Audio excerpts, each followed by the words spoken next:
दोस्तों, आजकल जिस तरह का माहौल हम पर छाया हुआ है, आज की वीडियो इसी हवाले से है, जिसमें इब्नुल अरबी ने आज से काफ़ी साल पहले इस हवाले से प्रिडिक्शन कर दी थी, जो हम आज की दुनिया में देख रहे हैं।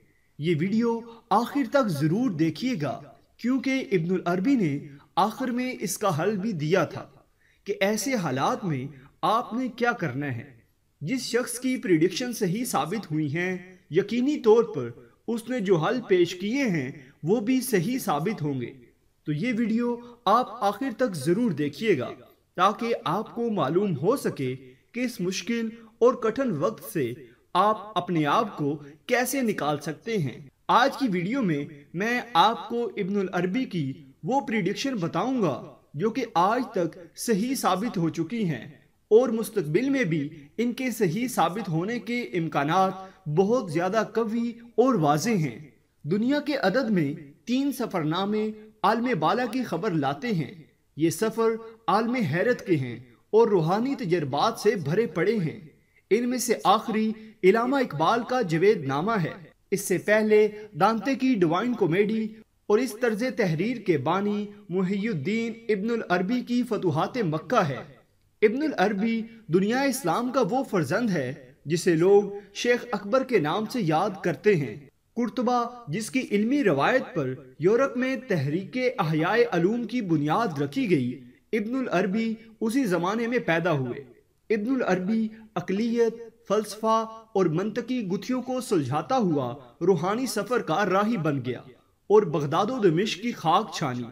उसकी किताब खुसूसी अल हिकम तसव्वुफ के रास्ते के मुसाफिरों के लिए उन चंद किताबों में से एक है जिन्हें पढ़ने से पहले तज्जिया, तकवा और ईमान की पुख्तगी की मेराज हासिल करना ज़रूरी समझा जाता है कि इसमें कायनात के असरार और रमूज से कैसे पर्दा उठाया गया है, जिन्हें छुपाने में ही सूफिया आफियत समझते थे।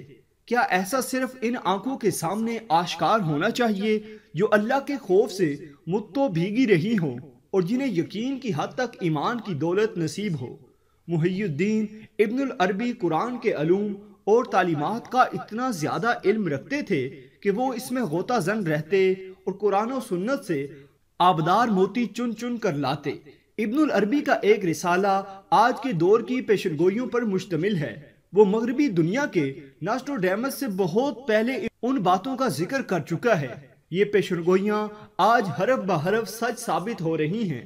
यूं महसूस होता है कि वो रसूल अकरम सल्लल्लाहु अलैहि वसल्लम की उस हदीस के मोमिन की फरासत से डरो, क्योंकि वो अल्लाह की नूर से देखता रहता है, के मुताबिक हो। आने वाले ज़माने के धुंधलके में झांक रहा था। इब्न अरबी की इन पेशनगोइयों को देखते हुए अपने इर्द गिर्द का जायजा लीजिए कि तकरीबन 1000 साल पहले पैदा होने वाले शख्स को अल्लाह ने किस इल्म की दौलत से सरफराज किया था। इब्नुल अरबी की पेशनगोइयों का जिक्र करते हैं। नंबर 1, अगर तुम मशरकी हो तो तुम्हारा मगरबी हिस्सा अच्छा है। अगर तुम मगरबी हो तो तुम्हारी मशरकी सिमत अच्छी है। तुम फाते हो तो मफतूहों से हालत बदतर है, और महकूम हो तो हाकिम काबिल रश्क और हसद बना हुआ है। तुम इसका मतलब नहीं समझते। कुर्बे क़यामत में ऐसे दिन आएंगे कि मशरक वाले मगरब की तारीफ करेंगे और उसकी खूबियों पर फरेफ्ता होंगे, और मगरब वाले मशरक के मुहासिन पर खुश होंगे। दौलतमंद मुफलिसों को बेहतर समझेंगे और मुफलिस दौलतमंदों को हसरत से देखेंगे। गर्ज एक दूसरे को देखकर हसद की आग में जलते होंगे। लोग अपने अंदर की खुशियों और खूबियों को भूल जाएंगे। नंबर 2, उस दौर में खुशी शराब के एवज खरीदी जाएगी। इंसान को इत्मीनान और सुकून सिर्फ नींद की नीम बेहोशी की हालत में मुयस्सर आ सकेगा।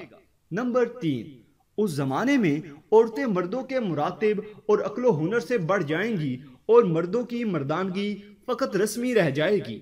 नंबर 4, चांदनी और सोने की कदर घट जाएगी और लोहे की कदर बढ़ जाएगी। चांदी और सोने की हमशक्ल धातें निकल आएंगी और इनकी एशिया घर घर रवाज पाएंगी।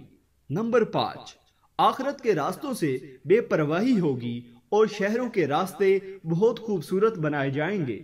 नंबर 6, बाजारों में बैठकर खाना फख्र समझा जाएगा। तुम खाना खाने के लिए भी लोहे के हाथ बनाओगे। तुम्हारे दस्तरखान सीने के पास चुने जाएंगे। नंबर 7, لباس دامن بریدہ پہنا جائے گا اور اس میں اتنی زیادہ قیمتیں ہوں گی کہ آج ان کا شمار کرنا بھی دشوار ہے۔ نمبر 8، ماں باپ کی عزت ایک مثل کی ہوگی اور بیویوں کو سجدہ کیا جائے گا۔ نمبر 9، مذہب کا نام لے کر حکومت کی جائے گی لیکن صحیح معنوں میں مذہب کی پابندی نہ ہوگی۔ نمبر 10، استادوں کی حرمت چھن جائے گی۔ نمبر 11، تمہاری جوتیاں زمین کی پشت ٹھکرانے والی اور چلنے میں تم کو مغرور بنانے والی ہوں گی۔ تم جوتوں کے آگے سر جھکاؤ گے، اماموں کو پامال کرو گے۔ نمبر 12، بازاروں میں بھی تم دیکھو گے کہ رات کے وقت سورج سوا نیزے پر نظر آتا ہے۔ یہ سورج جگہ جگہ ہوں گے اور تم کو سہانی روشنی دیں گے، مگر اس وقت تمہاری بصیرت اور بصارت میں خلل پڑ جائے گا۔ نمبر 13، خیرات لینے اور دینے کے لیے نئے نئے طریقے نکل آئیں گے۔ نفسا نفسی کی پکار ہوگی، کوئی کسی کے نیک اور بد سے سروکار نہ رکھے گا۔ نمبر 14، خدا کے نام کے بغیر کتابیں لکھی جائیں گی، تمہارا لکھنا بھی لوہے کا محتاج ہوگا اور تمہاری کتابیں بھی لوہے کی دستکاری سے تیار ہوں گی۔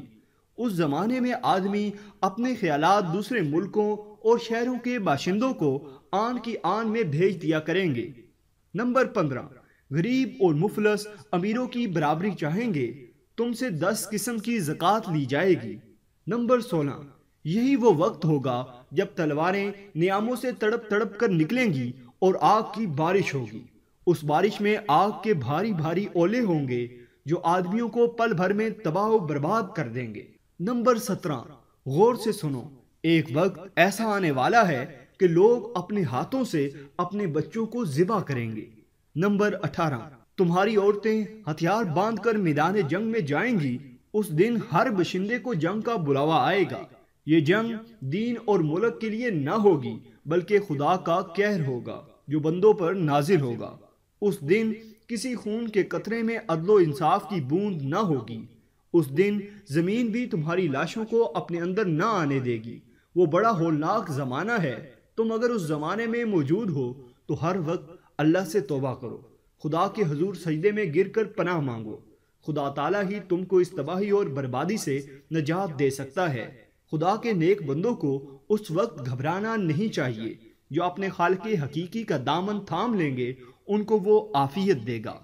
نمبر 19، قیامت سے پہلے ایک وقت ایسا آئے گا کہ عرب قبائل کی طرح جہالت تمام دنیا میں پھیل جائے گی۔ تیل، خون اور کئی بنا پر لڑائیاں ہوں گی۔ نیک اور عقل مند چاہیں گے کہ یہ بے وقوفی کی ضد ختم ہو جائے۔ نمبر 20، بادشاہوں کے محل سرنگوں ہو جائیں گے، دولت مندوں کے گھروں میں فاقہ کشی ہونے لگے گی، عورتوں اور بچوں کی لاشیں جنگل میں پڑی سڑتی ہوں گی۔ اس جنگ کے بعد کوئی شخص بادشاہوں کی بات نہ مانے گا اور ہر گھر کی اپنی حکومت ہوگی۔ ابن العربی کی اس نو بصیرت لکھی گئی پیشن گوئیوں سے عام آدمی حیران ہو جاتا ہے، لیکن اگر کوئی آدمی اس علم کے سمندر میں اترنے کی کوشش کرے جو کہ حضور صلی اللہ علیہ وسلم نے رہتی دنیا کے انسانوں کے لیے عطا کیا ہے، تو آج کے دور کے فتنہ و فساد اور قتل و غارت گیری اور بے چینی اور بے سکونی کی تہہ تک پہنچنے اور ان سب کے اسباب تلاش کرنے کی ضرورت باقی نہیں رہتی۔ آپ صلی اللہ علیہ وسلم نے تو سب کچھ کھول کر بتا دیا۔ آپ صلی اللہ علیہ وسلم نے فرمایا، لوگوں پر ایک زمانہ ایسا آئے گا جس میں اسے مجبور کیا جائے گا یا تو وہ احمق یعنی پرانے خیالات والا کہلوائے یا بدکاری کو اختیار کر لے۔ جو شخص یہ زمانہ پائے اسے چاہے کہ بدکاری اختیار کرنے کی بجائے احمق کہلانا پسند کرے۔ پھر فرمایا، تمہیں اس طرح چھانٹ دیا جائے گا جس طرح کھجوریں زرد کھجوروں سے چھانٹ لی جاتی ہیں۔ کنز الایمان۔ تم میں سے اچھے لوگ اٹھتے جائیں گے اور بدترین لوگ باقی رہ جائیں گے۔ ابن الماجہ۔